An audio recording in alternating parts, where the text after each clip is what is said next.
Intro. সাফল্যের পথ কখনো মসৃণ হয় না, কিন্তু ধারাবাহিকতা ও একাগ্রতা থাকলে যে কোনো মাইলফলকই ছোঁয়া সম্ভব। ঠিক তেমনই এক দারুণ অর্জনের গল্প উঠে এসেছে এই প্রতিবেদনে, যেখানে তরুণ স্পিনার নাঈম হাসানের প্রথম শ্রেণীর ক্রিকেটে ৩০০ উইকেটের ক্লাবে প্রবেশের কথা বলা হয়েছে।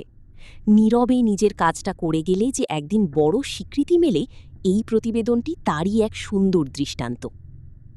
মূল লেখা। শিরোনাম: Naim Hasan ৩০০ not out.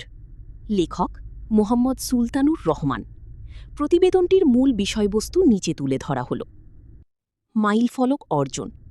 Off spinner Naim Hasan তার প্রথম শ্রেণীর ক্রিকেট ক্যারিয়ারে ৩০০ উইকেট নেওয়ার দারুণ এক মাইলফলক স্পর্শ করেছেন।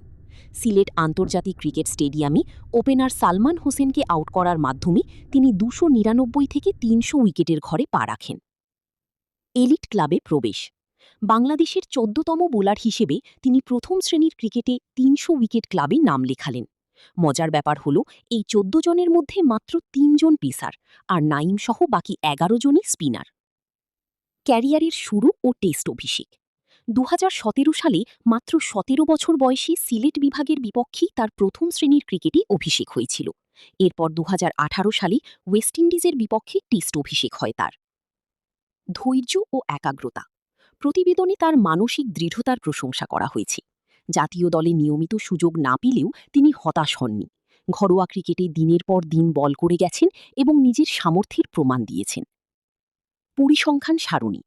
প্রতিবেদনের নিচের অংশে একটি সারণী দেওয়া হয়েছে, যেখানে আব্দুর রাজ্জাক, যিনি ৬০০ উইকেটের মাইলফলক পেরিয়েছেন, তাইজুল ইসলাম, এনামুল হক জুনিয়র সহ বাংলাদেশের শীর্ষ ১৯ জন ৩০০ বা তার বেশি উইকেট শিকারী বোলারের ম্যাচ, উইকেট ও গড়ের বিস্তারিত পরিসংখ্যান তুলে ধরা হয়েছে।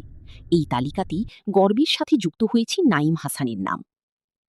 আউটরো। নাঈম হাসানের এই ৩০০ উইকেটের অর্জন কেবল একটি ক্রিকেটীয় পরিসংখ্যান নয়, এটি প্রবল ইচ্ছা, অসীম ধৈর্য এবং নিরলস পরিশ্রমের এক জ্বলন্ত প্রমাণ। পাদপ্রদীপের আলোর বাইরে থেকে নীরবে লড়াই চালিয়ে যাওয়ার এই গল্পগুলো আমাদের মনে করিয়ে দেয় যে লক্ষ্য স্থির থাকলে আর হাল না ছাড়লে একদিন ঠিকই কাঙ্ক্ষিত গন্তব্যে পৌঁছানো সম্ভব।